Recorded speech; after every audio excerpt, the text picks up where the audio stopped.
Hello everyone, welcome to another episode of Game Time with the Indian Express. This is the BGT Special episode on December 29th with day 4 of the Boxing Day Test coming to an end. And it's been a very interesting sort of day in Melbourne. Kind of hard to really pinpoint who would be happier at the end of it, because if you had told India that they would have Australia at 228 for 9 in the second innings, they would have probably taken it at the start of the day. But from 91 for 6, when Australia were in all sorts of trouble, it just feels like Australia have wrestled back the initiative and have ruled out probably one of the results on day 5. But we have a day 5, so that's quite something anyway. To discuss what has been a very roller coaster sort of day, we have Venkata Krishna with us, our cricket correspondent, and we'll also have Sriram Veera with his inputs towards the end of this podcast. For now, this is Vinayakk. I'll ask Venkat your thoughts on the day. You just said before we went on air that you are optimistic. I found that interesting.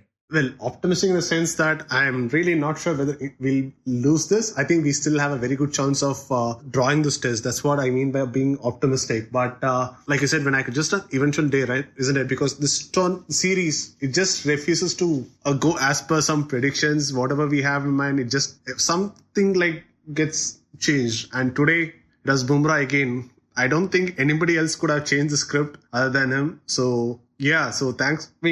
Come on, I think sometime in the morning, all of us were like really optimistic that we could smell an unlikely win. But again, Australia have also fought really well. And just given how Australia's tail has batted, especially in the last session, it just makes me a little optimistic that, okay, there may not be much demands on the pitch. So if Indian batsmen can apply themselves better than what they have done throughout the tour, I think we could have a chance on day 5, at least to draw the test match. Well, that's a big if, isn't it? If the Indian batsmen are able to apply themselves, we'll wait and see. But on day 4, yeah, like you said, for a brief while there, thanks to the one and only Jasprit Bumrah, India actually could have thought about a win in this test match, which sounds ridiculous, given how the first couple of days panned out. Yeah, 91 for 6. That happened on the back of a sensational 3-over spell from Bumrah where he accounted for Travis Head, Mitch Marsh and Alex Carey in the space of 3 overs. Again, just no superlative is enough for what Bumrah has been doing in the series. And just when you thought that maybe towards the end of the series, the workload has been a bit too much, and here he comes on day 4 of the 4th test to show just what he's all about. Special mention to his milestone today. He crossed 200 wickets in Test cricket, and a sensational record, that is, when he crossed the 200 wicket mark, his average was less than 20. And that is the first time ever that has happened in Test cricket history, which is just beyond belief. I mean, the likes of Malcolm Marshall, Joel Garner, that's kind of the cluster we are talking about here. It's just amazing what Bumrah has done. Venkat, what did you think about that spell? And also, while we talk about Bumrah, he did find some support from Siraj, at least in the first couple of sessions today. I think that was a difference I feel because the thing is, Bumrah has been conjuring magic after magic right through the series. But to finally get support from the other end through Siraj, I think that sort of made him even more dangerous, because like that spell you talk about, like 3 wickets in space of 11 deliveries. I mean, you expect that from Bumrah, but to do it in a test match when it looked everything was down and out for India, that's like really took something special, right? So I don't know, like it's just throughout the series, he's been carrying this attack on his shoulders all alone by himself. And to get some support from the other end and to do that, it would have definitely given India a lot more confidence. But again, I just felt like, okay, towards the end, India couldn't be as threatening as they were in the first couple of sessions. So overall, again, but you can't complain more from Bumrah, isn't it? Because like you spoke about workload, I don't know, like we just have a very short turnaround for Sydney. And if India managed to do the unthinkable here, it'll be interesting to see how they go about for the 5th test, right? Like last time we saw, because of injuries and stuff, there were like some forced changes and it ended up being in India's favor. Australia, if you look at it, to be honest, they seem to be like little tired. Their attack is like little bit tired, I feel. So you never know what's going to happen at Sydney. All of it is going to like play a huge role. But in terms of this test match, Bumrah again, man, I don't know, what do we do? I think it'd be good if we plan a year-end special, picking up Bumrah's special deliveries. I think 20 of us over here in the sports desk will be able to provide their own moment, I believe. Because he has given us such unbelievable year, isn't it? 2024 test match, ODI cricket, not ODI, but in T20I and IPL. When this number, this 19.01, whatever comes up, if you're playing a trump card in the future, that number is going to be the magic. He's the real trump card, man. Imagine having the trump card like in the 90s. You get Bumrah, you'll be like, yeah, I'm winning this game. I wonder if Rohit Sharma also thinks like that sometimes. Of course, yeah. So, yeah, I mean, we've spoken, I mean, if we probably do like a word search using AI for the number of podcasts done during BGT, I'm guessing Bumrah would probably be the most used word across all episodes. We've spoken so much about him. I'm on the flip side, end of the day, I'm a little worried about him. Rohit used him in 9 different spells today. That included, I think, a couple of one-over bursts as well. So maybe not exactly a spell, but still, he was brought back into the attack 9 different times, including the last over that he bowled, the one just before the stumps where he overstepped and Nathan Lyon edged and Rahul caught one with his legs. And in that over, he just looked incredibly tired to me. He looked incredibly overworked, and at the end of the over, he just stood there as another edge went past the slip cordon. He just stood there, bent half, for a few minutes, for a few seconds at least, and you could see the tiredness in his body, and you can't blame him. And with a short turnaround between this test and the New Year's test in Sydney, I am a little worried about where we are going with Bumrah. You kind of can't blame Rohit also because he was the only one who seemed like taking a wicket towards the back end of this innings after Siraj's burst got, it got crucial wickets, Khwaja and Smith and Labuschagne. But at the end of the day, I'm a little worried for Bumrah. Just something else that I thought was funny was in one of those 8 or 9 different spells that he bowled, as he was walking back to the mark, Bumrah just spoke out really loudly. Is Labuschagne probably the luckiest batter that's ever been? Because he was beating him so often outside the edge, outside the off stump with the one that straightened after angling in. That was frustrating for him, a little bit funny, dry sense of humor as well. Yeah, so we'll have to see how that goes. Venkat, a word on the fielding. We've spoken so much about the bowling, but the fact that India are not batting yet and they could be easily chasing 270 and they could have been 30 or 40 for 1 or something, looking at 220 runs on the final day, that is a whole different equation. But instead here, Australia are 333 ahead because Yashasvi Jaiswal had just one of those days that he would not like to remember at all. Poor guy, the ball kept following him. 3 drop catches from him. There was one tough chance for Nitish, and then Siraj could also have taken a cotton bowl that would have ended Australia's innings. Not a good day on the field for India, Venkat. Yeah, I was really surprised because Jaiswal, especially in the past, he has been working a lot on his fielding, especially in the slip cordon. So to see him drop 3 catches was little unusual. But again, this is one of the things that happens with the confidence. And then let's not forget, it's not easy to pick the ball in the MCG, the bowl, isn't it? A lot of players have struggled in the past because of the crowd and everything. But again, at this level, you can't give excuses to that at all. So it must have been something new for him as well, Jaiswal. But imagine just those 3 catches and then Siraj, it could have been a lot different, isn't it? You're talking about, as you said, 240, 250. Australia would be the one who will be hitting the bed tonight with a lot of worry. Australia, I still feel they'll still be confident tonight. But only thing that could be worrying them is what Rishabh Pant is capable of doing. Because I feel that is what is kind of keeping them little on the edge of the seats. They might be thinking okay, listen, last time at Sydney, they came close to doing something before Ashwin and Vihari pulled something special. But at Brisbane, it was Pant who just came and took the game over from the last day. So I think they will have memories of that really fresh in their mind as well. So let's see, tomorrow. But I'm just, again, going back to Bumrah, I'm just worried how he's going to get up tomorrow morning. His legs are going to weigh a lot more than what it is today,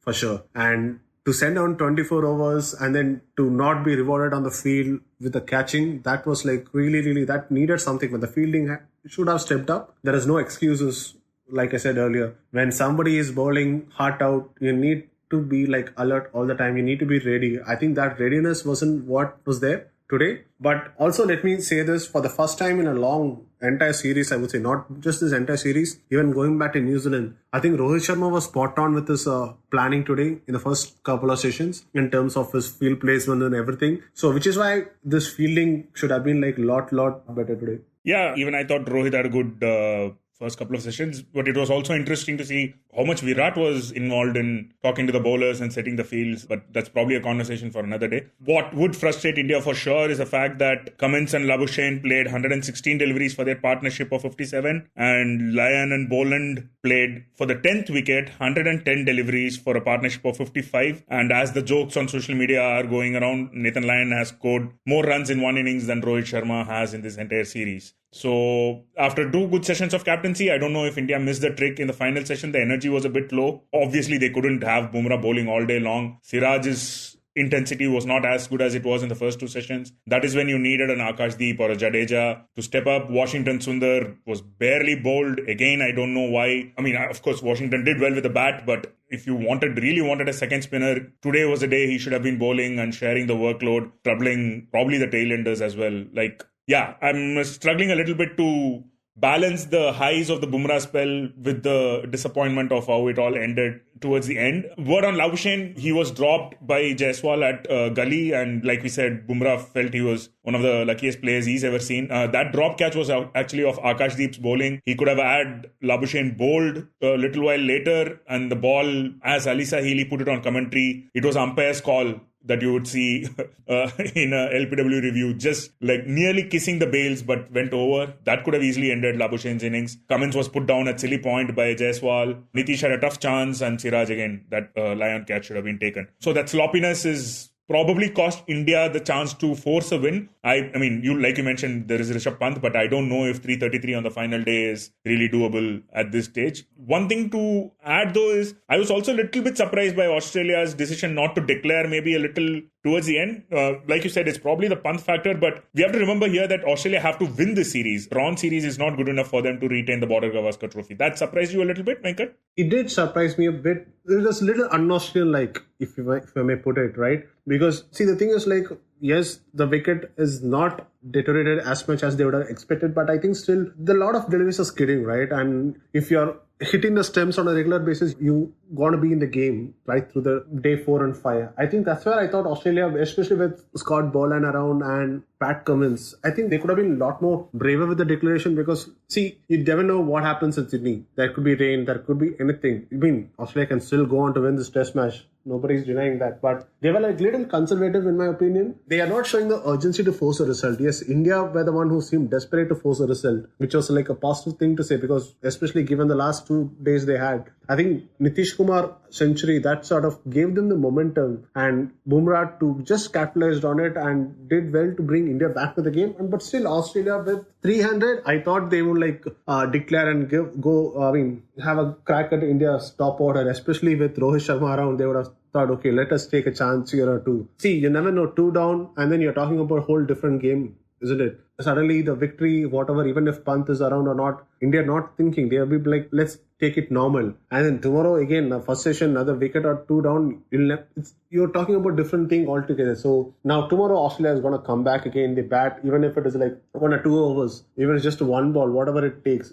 It's gonna give India some more time. They'll be they know okay, they're prepared right now. Australia, I think that's where they lost a bit of unpredictability. They would have just surprised India. Listen, come, bat over here. Face the chin music for a couple of overs, even 2 overs. With Rohit Sharma in this sort of a form, Jaiswal not being in his usual flow. Because let's not forget, Jaiswal dropped 3 catches. His confidence would have been low. Today would have been ideal time to just go after him. Tomorrow, whatever sudden is a fresh day. He will wake up thinking, okay, my bad day is over. Let me put in my best foot forward. Today, they had a chance to go out both Rohit, Jaiswal, and even if India tinkered and brought again KL back on top, it wouldn't have bothered Australia so much, right? Even if they managed to get 1 off, it would have made a huge difference. Right, yeah, I completely agree there. I think Australia missed a little trick there, and given that they have to force a result in this match, ideally to have the upper hand going into Sydney, that was a little bit surprising for me. That is it for us from today. A 5th day where plenty of permutations and combinations are still possible. It's going to be interesting to see how Monday pans out. Thanks a lot for joining. Before we wrap this up, we'll have Sriram Veera with his update from Melbourne after what has been a fabulous day of Test cricket. Hello, listeners. This has been one crazy little test match. Every day something new is happening, like Sam Consta's the first innings, the Nitish Reddy's brilliant turn, which took India out of trouble. When day 4 started, it looked like there would be pressure on India in the 5th, second innings, but it looked like most it might end up in the draw. if all Australians playing out for a while, aram se on today. But as it turned out, at one stage they were gasping. 6 wickets down, not even 100 on board. On 99 for 6, Jaiswal dropped Manas. That proved very, very costly. And then again later he had dropped Pat Cummins too, when he had not scored much, 22 probably. But overall, yes, that's proved costly and it can still hurt India. But overall, it's quite a dramatic day of Test cricket. Kind of the day, the commentators talk about Test cricket is not dead. This is the proof of that. It's been that kind of a day. Cricket tragics delight, cricket romantics delight. There's so much happening, ebbs and flow. Bumrah bowling a tremendously hot spell, taking wickets, couple of soft wickets too, and then after that he just kept batting in the bat so many times. Not just him, Mohammad Suraj was been under fire for a while. He turned up, he bowled very well. Akashdeep too did wonderfully well. And then there was Australian fightback with Manas and Pat, who handled that in-between phase really well. Manas came to the press conference and said that how they discussed that. Manas said, I've been already here for a while. I'll take on Bumrah. The others overs will keep running. And let's make sure that I'm at the non-striker by that the other over ends, so that I'll be on strike for Bumrah. So that kind of planning, it's not easy. You can think about it, you can plan, but it's not easy to execute. They did that. Indians kept hammering after them. At the end of the day, the visual was Bumrah standing there. Yet there's a no-ball catch as well right at the end. The pitch was, I wouldn't say up and down, but there's a bit of a variable bounce. But when the ball gets old, even that bounce is playable, as we saw Scott Bullen do it, Nathan Lyon doing it. They put on a thrilling partnership right at the end. Indians were tired and they just stood there, refused to fade out. And right at the end of it all, there's a no-ball catch, and then Bumrah just stood, head down, hands on the knees. Almost every Indian player had almost trudged off towards the boundary. KL Rahul came back, patted Bumrah on the back, gave him the cap that he had collected from the umpire, and Bumrah slowly walked back. It was a tiring day. At the last over, at fine leg, Akashdeep was stretching. He was tired. In the last over, at one point after fielding, Sirish was on the ground. 3 bowlers bowled out of the skin, nearly pushed India to a crab in a dramatic day. A dramatic thing. If the catches were held, we would have been looking. They were already been chasing. But now things just stand. India will be chasing a big total on the final day with the variable bounce. Gets more. That will be very interesting, especially with the new ball.